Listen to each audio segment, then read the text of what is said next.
Bonjour et bienvenue dans l'émission Brève de poésie. J'ai le plaisir aujourd'hui de vous présenter le recueil Commencement de Seamus Daktekin, publié aux éditions du Castor Astral. Je vais vous lire la quatrième de couverture. Nous sommes constitués de milliers de cris et de joies qui nous précèdent, que nous tentons de faire vivre, de donner à entendre un peu plus loin et d'une autre manière. Mais la main qui écrit ne pense pas. On aimerait qu'elle devienne la pensée même, qu'elle soit le mot qui porte le cri, qui redonne vie aux pourchassés, aux effacés, aux disparus. Et qu'elle recompose dans le poème, par le poème, nos êtres et visages. Donc le recueil constitué de 6 parties. Je diviserai donc l'émission en 2 fois 3 parties. Donc les 6 parties s'intitulent L'envol, De l'autre côté d'une figue de barbarie, À l'intérieur du mont un peu plus noir, Un peu d'âne dans mes gènes, L'aile mandragore, et pour terminer, aussi léger qu'un appel. Des extraits de L'envol. Viens dire ton mot dans une goutte qui te deviendra œil, deviendra tombeau. Pour redire le départ devant les arbres qui naissent sans raison, disparaissent, une fois toute raison épuisée, dans l'effritement d'une mer, astiquant les os de ses petits, qui ne rient pas au bon endroit, alors que je m'installe de biais dans mon souffle, perturbé. Dans le son que je déplie de mes fils à mes aïeux, que tu engloutiras à l'un de tes retours pour te réintroduire dans la durée.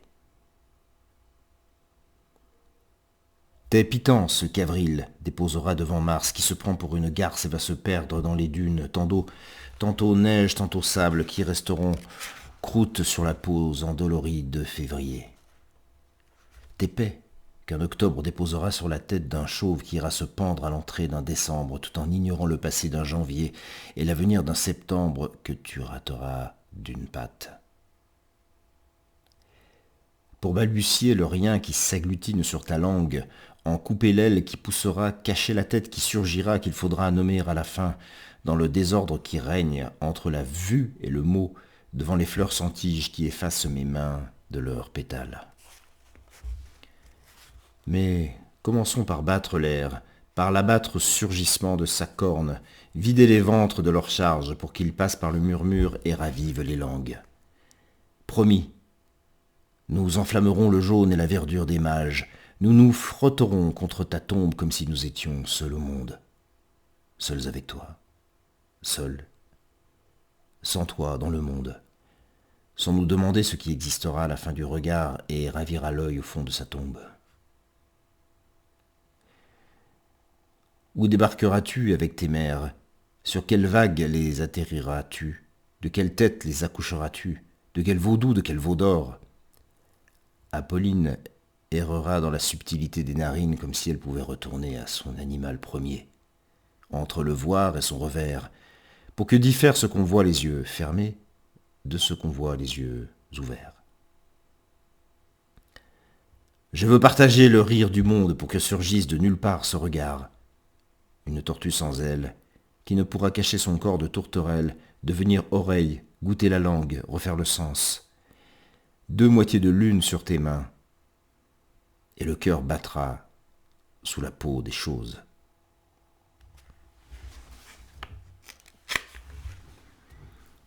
Franchis la ligne, et viens, nous forgerons langue de nos débris, inventerons la parole au fur et à mesure.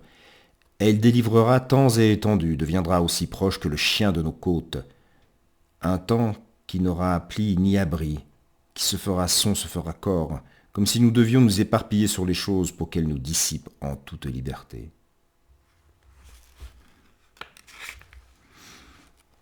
Ne pas vieillir vite, ne pas aboyer incessamment, ne pas broyer, ne pas précipiter la fin des dents. Le vent prend la forme des bouches et portes qu'il croise. La lune sort, devient tombe sur les dunes. Ton corps persiste tel une réminiscence, glisse le long des cheveux qui défilent avec les arbres, effeuille les yeux et les efface dans le seau d'un poisson qui restera tout près de la vérité.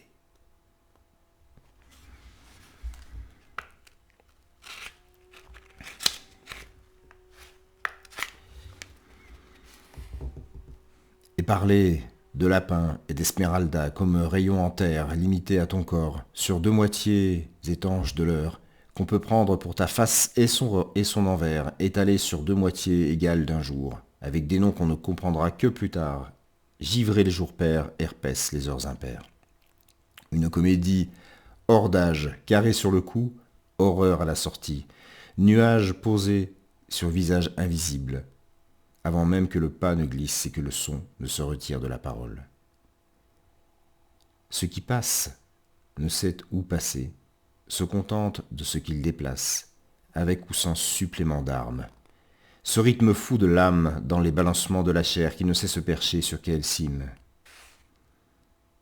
La touche est à sa place, le rire reste suspendu, je le frôle d'un œil lointain, la chair grandit à part, et met un serpent pour limiter la circulation des corps dans les corps, celle qui sera ignorée de tous, dans une caresse, un oubli, soucieux de se vêtir de ma peau dans l'absence.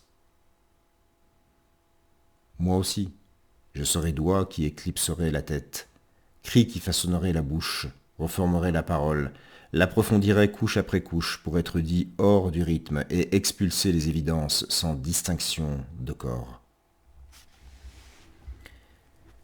Comme le surgissement de l'amour à la fin de notre chute. N'est pas à moi ce que je mange, ce qui me chemine, me parle, rien à chasser, rien à signaler dans ce bois. Tes fers ou lances, que lances-tu de toi avec la lance du frère? Rien à ravir sous ta langue. Et de nouveau, trois coucous volent avec le printemps pour que nous puissions être rêvés dans le printemps d'après. Elle a le sol en elle alors que tu es volatile, elle a le dard en elle alors que tu es corne fragile. Les poussières que tu embarques sur tes ailes ne te mèneront pas loin. Même si tu laisses des pustules sur la peau des fleurs, c'est un nouveau pas qu'il faudrait mettre dans le serrement des anges, une purge de tisserand qui se fera après le silence pour laisser à chacun le temps de se rêver d'œil de l'autre, comme les vaches qui s'abreuvent de chimères dans le pré. Suis-je éclos dans le rêve de quelle mort?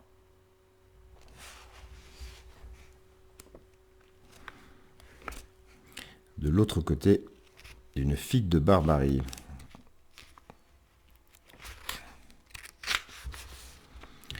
Ce que tu effaces ici disparaît ailleurs, reparaît à mesure qu'il s'éclipse, sans annuler la question des surgissements, pour labourer autrement le vide. Les déroutes du mot, qui rongera sagesse sur les dés et ne sera plus que collision sur le jour d'après. Je ne pourrais jurer par ce qui te hèle, ce qui te pèle, te sort de tes ailes, te couvre de ma peau. J'aurais pu t'engendrer sans jamais durer, sans comprendre ce qui reste du temps.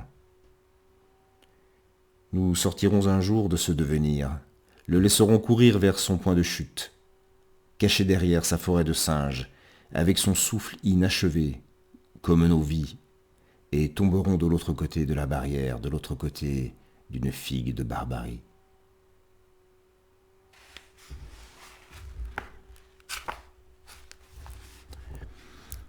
Je te vois, te suis de près, tout se tait, mes pas s'égarent.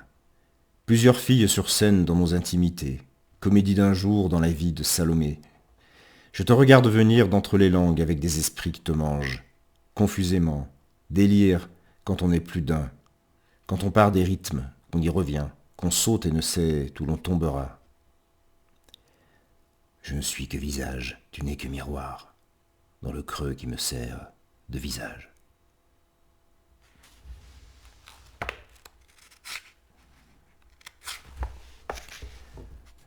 Je suis loin de chez moi et de toi, mais je n'ai plus de chez moi sans toi. Que je reprends par le début, par-dessus les fadeurs.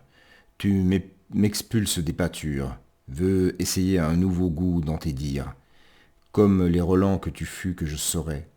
Cette tête qui me ressemblera à terme, qui m'effacera de ce que tu étais. Dans la folie que je te réserve, la douceur dont tu me prives. Les rencontres passent et ne reviendront pas. Ceux qui m'écartent ne seront pas contre moi. Ceux qui m'enferment me condamneront en toi. Ceux qui ne sont pas folie seront contenance. Nous déposerons hors de nos sentiers, nous engluerons dans le dire de ceux qui se voient tes sens. Mais pendant ce temps, la terre tremblera dans les recoins d'un mot, loin de nous. Quoi qu'on fasse, nous resterons entre deux terres, à la même place.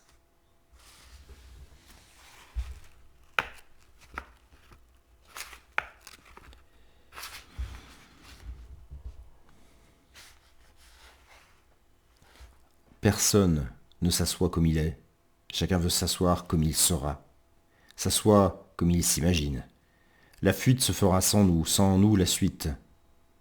Et ce qu'on a à débiter éclairerait qu'elle réduit, comme pour dire qu'il y a un peu de vie dans la mort, et dans le noir un peu de lumière qui brûlera la prunelle de nos jours.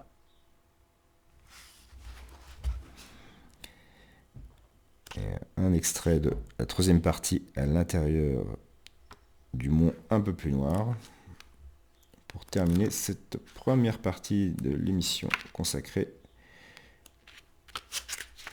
au recueil de Sémous d'Aktekin. Les lieux occupent les corps qui les traversent, repoussent les voluptés de la rue, dans la nuque chargée des eunuques. Les mots s'enfoncent dans les corps immanquablement, comme si on ne trouvait pas la juste distance, dans la gueule, dans le deuil, sous la langue de l'autre, de ces moments qui pèsent sur le mot, qui ne racontera pas ce que dit l'œil de l'œil, dans la complexité des ponts et des énigmes. Rien ne bougera, si ce n'est toi, dans ce qui ne pousse le mot de son précipice. Vas-y, parle d'un de tes rêves, où un même détritus pollue le champ des visions, où les oiseaux s'envolent par nuées et se muent dans leur vol en autant de radeaux que les ailes et les ongles lacèrent en autant de feux et de visages. Et les mers, où logeront-elles, dans quelle eau se délesteront de leurs propres géniteurs? Traverser des parois qui expulsent les rêves, sans vocable, une mer belle, sortie des bouches, restant sur les sons, se hurlant de le cri des voisins, sans complainte. Elle ne peut se rêver chez elle, je ne peux me rêver dans son écorce, et nous voici pris dans l'aparté des regards. Voilà, c'était la première partie de l'émission consacrée à Commencement, publié au Castor Astral de Sémous d'Aktekin. Je vous donne rendez-vous pour la lecture d'extraits des trois autres parties. Je vous souhaite de passer une très belle journée, soirée en poésie et à très bientôt.